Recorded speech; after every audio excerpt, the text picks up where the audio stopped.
नमस्कार, जनसत्य न्यूज देख रहे हैं आप और मैं हूं आपके साथ सचिन दुबे। खबरों का सिलसिला शुरू करते हैं।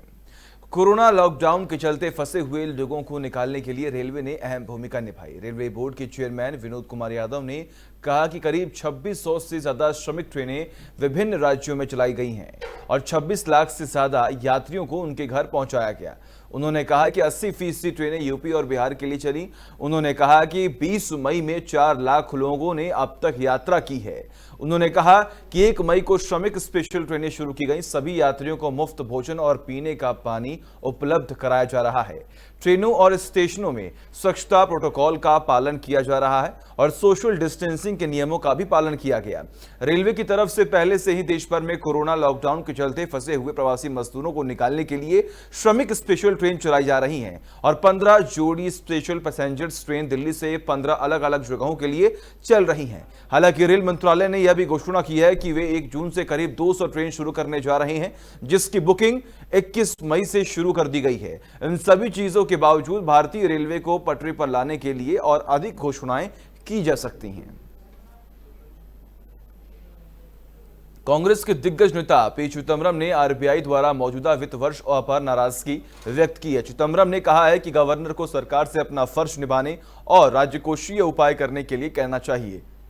पूर्व वित्त मंत्री ने ट्वीट करते हुए कहा कि रिजर्व बैंक के गवर्नर शक्तिकांत दास का कहना है कि मांग बुरी तरह से प्रभावित है। वित्त वर्ष 2020-2021 में विकास पर नकारात्मक रह सकती है। ऐसे में फिर क्यों वह अर्थव्यवस्था में और पूंजी डाल रहे हैं? उन्हें सरकार से खुलकर कह देना चाहिए कि वह अपनी ड्यूटी करें, राजकोषीय उपाय करें। जाहिर है कि आरबीआई ने शुक्रवार को कोविड-19 संकट के प्रभाव को कम करने के लिए ब्याज दरों में कटौती, कर्ज अदायगी पर ऋण स्थान को बढ़ाने और कॉर्पोरेट को अधिक कर्ज देने के लिए बैंकों को इजाजत देने का फैसला किया था। आरबीआई ने प्रमुख उधारी दर पर 0.40% घटा दिया है। वही बीएसपी सुप्रीमो मायावती ने कांग्रेस नेता राहुल गांधी पर बड़ा हमला बोला है। मायावती ने श्रमिक में मौजूदा के हालात को देखते हुए कांग्रेस पार्टी की जो देन है वो बताया। उन्होंने कहा कि जो स्थिति बनी हुई है वो कहीं ना कहीं कांग्रेस की देन है।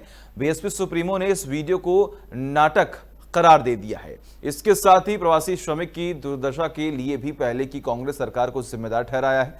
मायावती ने अपने ट्विटर हैंडल पर कई ट्वीट किए हैं। पहले ट्वीट में उन्होंने श्रमिकों की दुर्दशा के लिए कांग्रेस को जिम्मेदार बताते हुए लिखा, आज पूरे देश में कोरोना लॉकडाउन के कारण करोड़ों प्रवासी श्रमिकों की जो दुर्दशा दिख रही है उसकी असली कसूरवार कांग्रेस है, क्योंकि आजादी के बाद इनके लंबे शासनकाल के दौरान अगर रोजी रोटी की सही व्यवस्था गांव शहरों में की गई होती तो इन्हें दूसरे राज्यों में पलायन नहीं करना पड़ता। ये ममता के बाद देखिए अब किस तरीके से यहां पर मायावती ने ट्वीट जो है वो कर दिया है। भारत चीन के बीच चल रहे तनातनी के बीच शनिवार देश सेना प्रमुख एमएम नरवणे ने लेह का दौरा किया है। इस दौरान उन्होंने शीर्ष अधिकारियों के साथ मुलाकात भी की है।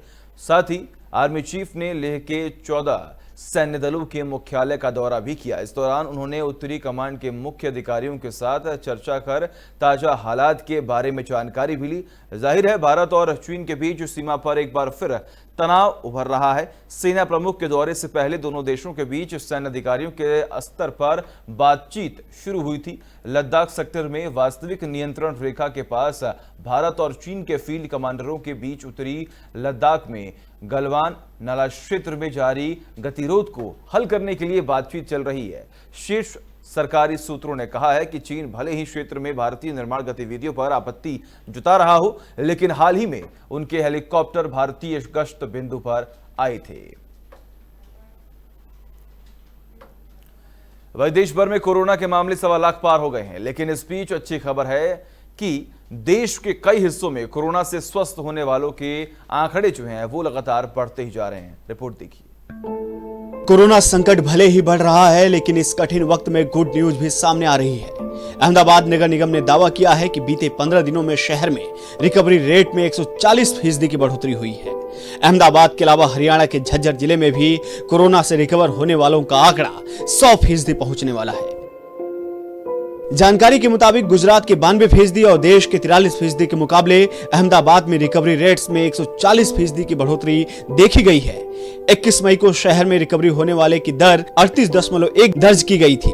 वहीं इस दिन गुजरात में रिकवरी रेट 42.51% और भारत की रिकवरी रेट 41.06% थी। पूरे गुजरात में 15 दिन पहले जो रिकवरी रेट था उसमें 92% ही बढ़ोतरी दर्ज की गई है।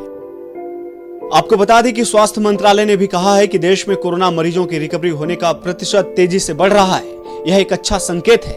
वैसे कोरोना के मामले लगातार बढ़ रहे हैं। ये आंकड़ा थोड़ा डराने वाला है, लेकिन सरकार का प्रयास है कि कोरोना के मरीजों की मौत ना हो।